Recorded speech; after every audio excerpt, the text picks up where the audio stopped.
Hi, Miss Lutz. It's me, Vish, and this is my presentation on designer babies. So before we even get into my argument, what are designer babies, right? Basically, it's kind of like a make your own baby kind of thing, right?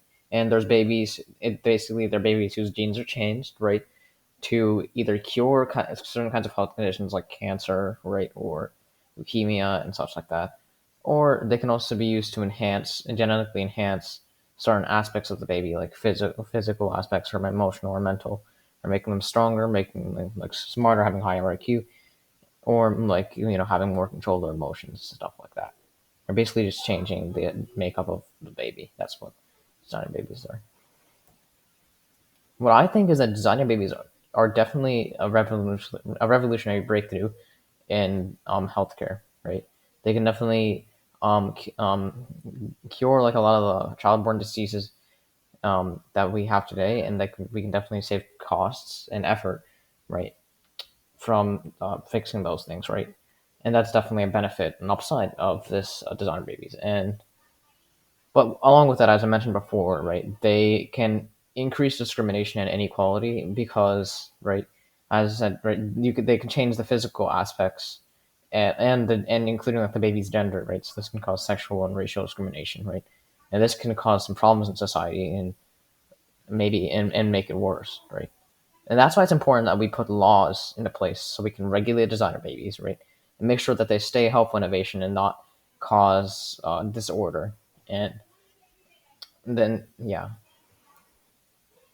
So we need to draw the line, right? There's a fine line that's been crossed, right? And that's the line between eugenics and curing childborne diseases, right?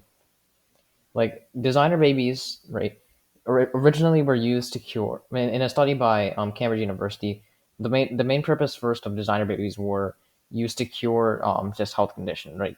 Babies born with health conditions, right? But now it's also going to the side of not just curing health conditions, but also changing the baby's makeup, that its physical features, its eye color, hair color, gender, right? And eugenics is changing basically, artificially changing human genes. So, but it's not really worth it for like the unnecessary stuff, like to change the genes of the baby just to change the physical aspects of the child when it doesn't have any relation to health or the baby's like condition. So there's certain benefits to designer babies as well as, even though it does have some risks, right? And as I said before, it's a revolutionary idea that can help cure people with chronic illness, right? It can make families happier and make people lead better lives, right? And it even has the possibility to eradicate diseases that children are born with, as I said before, right? Imagine how amazing that would be, right? So yeah, it definitely has a lot. Even though it has risks, it does have benefits. There's definitely upsides to it. It's definitely revolutionary. And this is an infographic about how people feel about designer babies. So take a look for a minute. In this infographic, it was shown that 33% of people prefer to make their baby have superior intelligence and athleticism and increased height and things like that. Physical aspects, right? Or even mental aspects, right? And the other 30% of people said that the concept of designer babies is immoral, right? So I disagree with both of these statements. I disagree because the first one, right? I mean, we shouldn't be using designer babies to, as I said before, make the child stronger or smarter, because that would be, and then other people would go like, hey, that's unfair, right? Why are you making your child smarter, right? And or stronger, right? That gives you an unfair advantage over other children, right? And that's what would lead people to think it's immoral. But then that's also not completely true, because designer babies can definitely be helpful, right? And they were created for a good purpose, right? You know, curing almost all childborne diseases, right? That's not something small, right? It's definitely something good. So I think just people have a misunderstanding of designer babies, right? And I think that we need to clear up that misunderstanding, right? And to prevent the discrimination it causes, we need to put certain laws in place. And those laws, right, with designer babies were discussed by a citizens jury in North Wales, right? And they discussed these certain kinds of things, that designer babies shouldn't be used to change a baby's gender or its physical aspects, right? For non-health reasons. That's very important, for non-health reasons, right? So because it's unnecessary again, right? It'll only just cause more discrimination and inequality because people will be judging, right, on the physical aspects of babies, right, because of how they were artificially changed. So we shouldn't. That makes sense why those laws are in place there.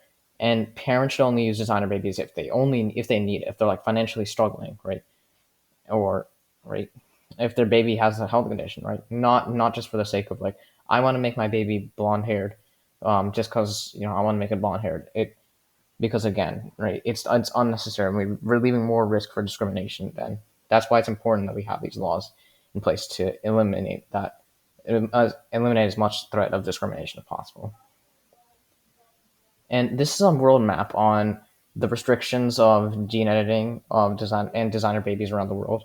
And if you can see in Africa specifically, right, a place full of like poverty and like population problems, right, that there's not much regulation or control at all, right? It's one of the white parts of the world. So, and that kind of concerns me because I mean that could lead that maybe if designer babies are in Africa, right, and if they're not being controlled with these laws, right, at all, right, that could definitely lead to more social problems in Africa and make it worse than it already is. I mean, I mean, yeah, sure, designer babies definitely have a lot of problems, right? But it doesn't still diminish the fact that they can still be a revolutionary idea that can change the world, right? It can definitely solve a lot of the world class problems that we're having right now, and it's just that we need to set again and just laws and regulations in place so just to make sure that this stays a good idea and no one exploits it, right, to cause discriminations and inequality in society, right? So we just need to a little bit more control, but otherwise, right, if we can keep it as good as it can be right now, right, then it can definitely be a revolutionary idea that can change the world for the better, right? And that is what I want to say. Thank you for listening. This is my works cited. All right, bye.